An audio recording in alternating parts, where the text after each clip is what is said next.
Let's talk about something brutally real. You ever wonder why someone who pushed you away suddenly starts watching your stories, liking your old pictures, texting you out of nowhere like nothing happened? That person might just be your avoidant ex. And if you're the anxious one, oh, I know you felt it deep. One minute they're cold, distant, emotionally unavailable. The next, they're circling back with "I miss you." Why? Why does the avoidant miss the anxious ex they once rejected? Because regret doesn't knock when they let you go. It sneaks in when they realize what they had, when they feel your absence, when they're no longer being pursued, no longer being emotionally fed by you. Because for all their fear of intimacy, they were still attached. And guess who made them feel safe, seen, wanted? You. They miss the way you checked in, the way you cared more than you should have, the way you fought for them when they didn't even know how to fight for themselves. But you know what they miss the most? That consistent emotional presence they didn't value in the moment. And once you stop giving it, once you walk away, heal, grow stronger, that's when it hits them. Avoidants don't miss you when you're around. They miss you when you become unavailable. But let me be clear. Missing someone doesn't mean they're right for you. Their regret doesn't equal readiness. Their longing doesn't rewrite the story. And your growth, that's not an invitation for them to return. That's a boundary. That's you finally choosing yourself. So if they come back, don't ask why now. Ask, why did I leave? And remember that answer with your whole heart. Avoidants often don't feel the impact of losing someone until that person is long gone. Especially when that someone is an anxious ex who once poured their energy, love, and attention into the relationship. In the moment, the avoidant feels smothered or overwhelmed by the closeness, and their natural response is to pull away. They withdraw, create space, and emotionally detach not because they don't feel anything, but because they don't know how to handle what they feel. This detachment tricks them into believing they're fine without the connection, that independence is safer than intimacy. But here's the twist. Once the anxious ex finally stops calling, stops texting, stops showing up emotionally the very moment silence replaces effort, that's when something unexpected happens inside the avoidant. Suddenly, there's an emptiness, a gap where the constant reassurance used to be. The anxious partner, who was once seen as too much, now becomes the echo of emotional stability they didn't know they needed. It's in the absence of that emotional presence that the avoidant begins to feel the loss. They're not missing chaos, they're missing connection, and not just any connection, one that was consistent, deeply emotional, and always available. But the avoidant doesn't process that loss immediately.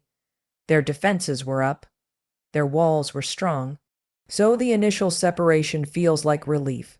Only after time, when their space becomes silence and that silence turns into loneliness, do they start to reflect. And the anxious ex, they've likely gone quiet, maybe even started to heal. They're no longer chasing, no longer overfunctioning in the relationship. That change feels jarring to the avoidant. They don't recognize it right away, but that shift triggers something deep inside, longing. Not because they suddenly figured it all out, but because they lost their source of emotional security. The same person they once pushed away was the one who made them feel emotionally held, just in a way they didn't know how to receive. And when that source disappears, the realization of what they had starts to hit. Avoidants begin to miss the anxious ex, not in the presence of connection, but in its absence. When the texts stop, when the efforts vanish, when they go to bed and no longer receive a good night message, it's that change in emotional environment that wakes them up, not necessarily to love, but to loss. They start scanning through old memories, old messages, and old routines that no longer exist. And in those moments, they replay everything they once rejected. That's the irony. What once felt overwhelming now feels comforting in hindsight. It's not because the avoidant has changed overnight. It's because the silence has become louder than the connection once was. That emotional vacuum, the place where the anxious ex used to exist, is what brings the avoidant back into emotional awareness. It's not a straight path to reconciliation. Often, it's a confusing mix of regret, nostalgia, and unmet needs. But it starts when distance forces them to confront what they could only understand in hindsight. That they didn't lose someone needy, they lost someone emotionally present. Avoidants are often misunderstood.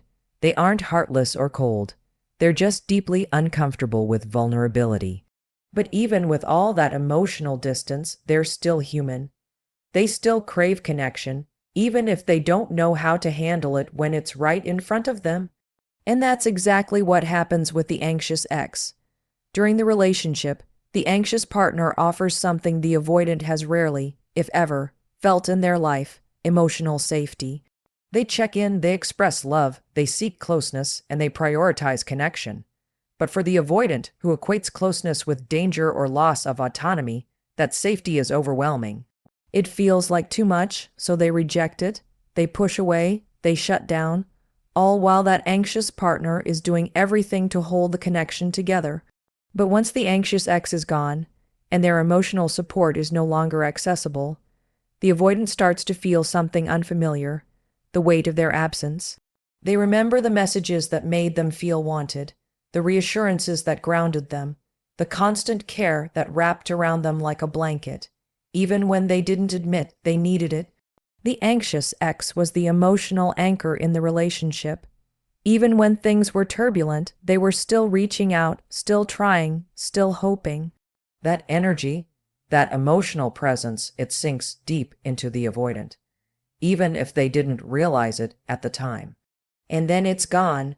No more comfort, no more predictable affection, no more emotional cushions to fall back on. That loss stirs up a kind of hunger the avoidant isn't used to confronting. It's not a hunger for drama or chaos. It's a hunger for the emotional safety that once felt suffocating, the kind that reminded them they were cared for even on their worst days, the kind of safety that didn't need to be earned. It was just there, steady and constant. That's rare, especially for someone who spent most of their life guarding themselves from emotional risk. It's in that vacuum of emotional comfort that the avoidant starts to realize what they lost. Not just a partner, but a sense of emotional home. They miss the predictability of knowing someone was always in their corner. They miss being on the receiving end of empathy. And ironically, they miss the very closeness they once fought so hard against. That's the contradiction of the avoidant dynamic. They want to feel close, but fear what closeness will cost them. So they sabotage the very thing they long for, and when it's gone, that longing intensifies. The anxious ex offered warmth, devotion, and stability in a way the avoidant wasn't equipped to process in real time. But once that presence is gone, it becomes crystal clear. They weren't just missing attention. They were missing emotional grounding.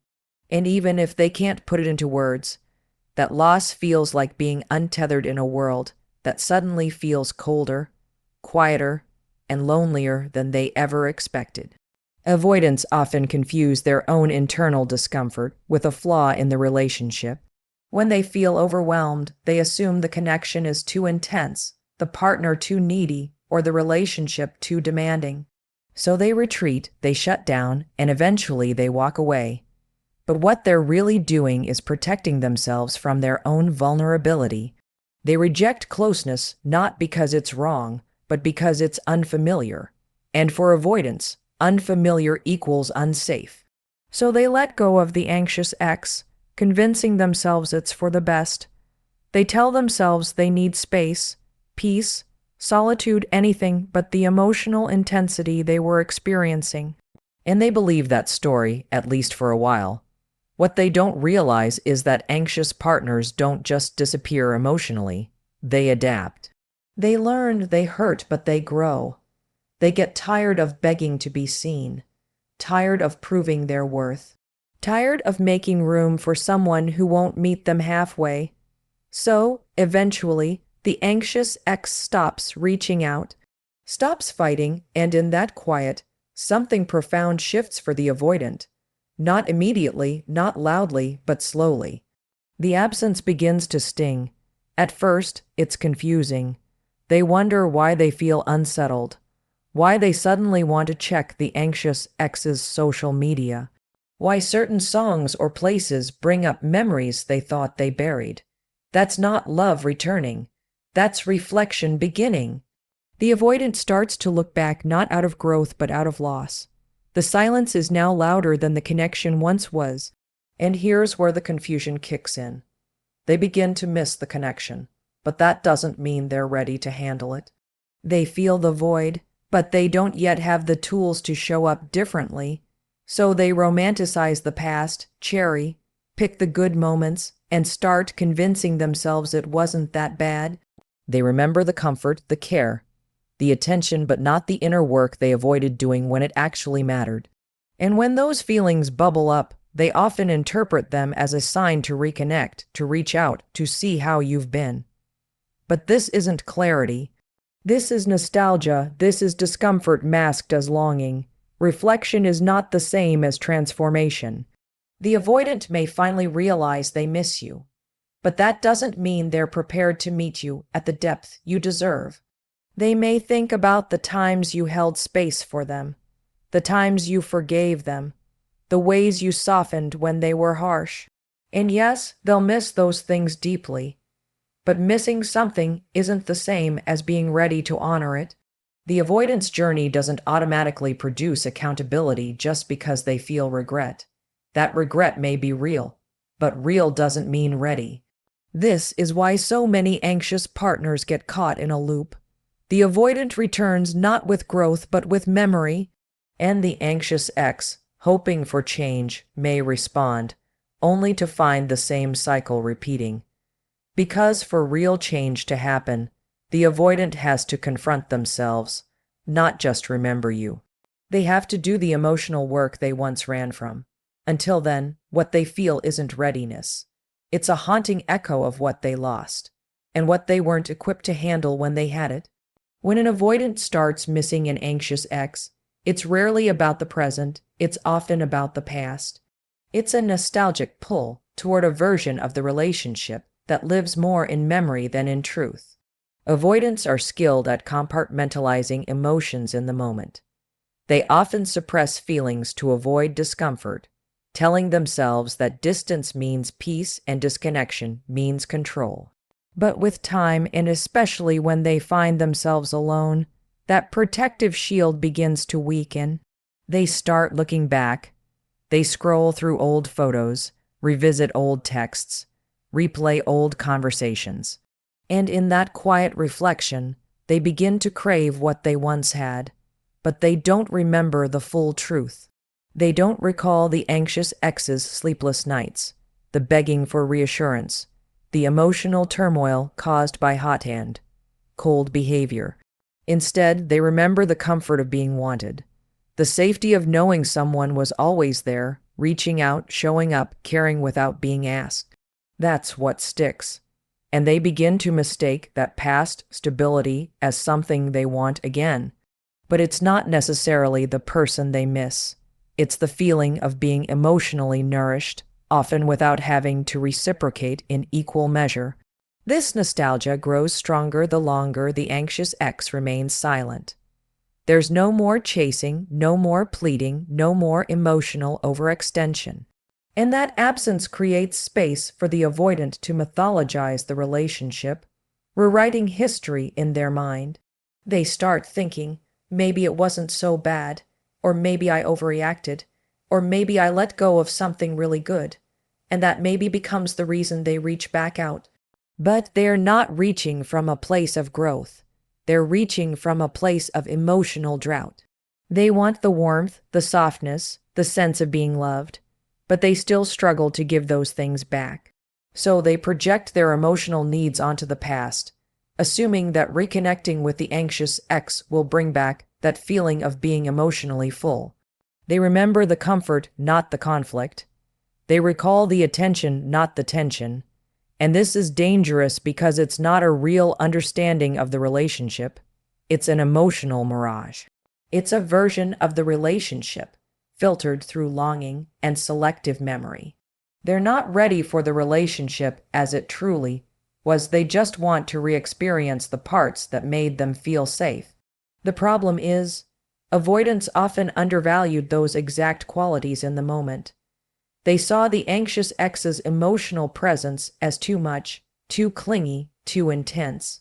But now, from a distance, those same qualities become the very things they crave. They want the validation, the attention, the softness, but without acknowledging the pain they caused or the work they avoided. Nostalgia becomes a drug, a coping mechanism for loneliness, and reaching back out isn't about fixing the relationship. It's about trying to feel something again without doing the hard work of emotional healing.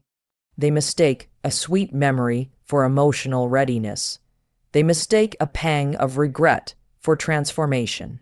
But until they're willing to sit in the discomfort of their own emotional avoidance, any reconnection is likely to repeat the same cycle.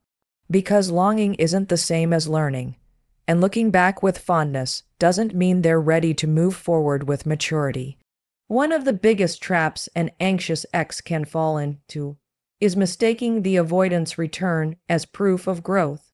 When someone who once rejected you suddenly wants to come back, it's easy to believe they've changed. It's tempting to think the time apart taught them the value of your love, that they've had some great epiphany and are now ready to be the partner you always needed. But more often than not, that's not what's happening. What's really going on is that the avoidant misses the comfort, the care, and the emotional nourishment you provided, but missing you is not the same as being ready for you. Avoidants are not immune to regret. They feel it often deeply, but their emotional defense mechanisms still remain intact. They might regret how things ended. They might genuinely miss your presence. But if they haven't done the inner work, they're still the same emotionally unavailable person who pulled away in the first place. They may reach out with sweet words, memories, and apologies, but those things can exist without actual transformation. And this is where your growth matters more than anything. Because once you've done the work to heal, to stop chasing, to reclaim your self-worth, you can see clearly that regret without change is just a recycled version of the same pain.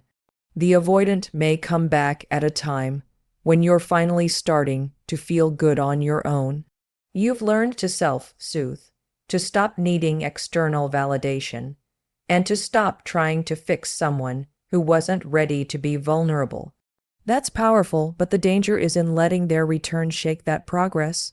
Because even though they miss you, they might still resist intimacy, avoid hard conversations, or fall back into distancing behaviors once you get close again. That cycle, come close, push away, will only repeat unless real emotional accountability has taken place on their part. And your growth, that's not a signal for them to re-enter your life. It's a shield, a boundary, a reminder that love should never require you to abandon yourself. Just because someone finally sees your value doesn't mean they know how to honor it. You can be missed and still be better off without them. You can be remembered fondly and still know that going back would cost you your peace. That's not cold, it's clarity. You're allowed to feel the pull, to feel the ache of being wanted again, but you don't have to act on it. Healing means knowing the difference between someone who's ready to love you and someone who's just lonely. It means protecting your growth from people who didn't choose you when it mattered. When the avoidant returns, your job isn't to prove your worth again. It's to remember why you had to let go. Let their regret be theirs to carry. You've done enough carrying in that relationship. And now, you get to choose what serves you, not what soothes them. ChatGPT said, so if you're sitting there wondering why they suddenly miss you, why they're circling back after all this time, remember this. Their regret does not mean they're ready, and your growth does not require you to go backward. You've done the hard work of healing, of choosing yourself, and that's what truly matters. Let their absence remind you of your worth, not your wounds. Thank you for listening, for showing up for yourself, and for being brave enough to grow through what you once thought would break you.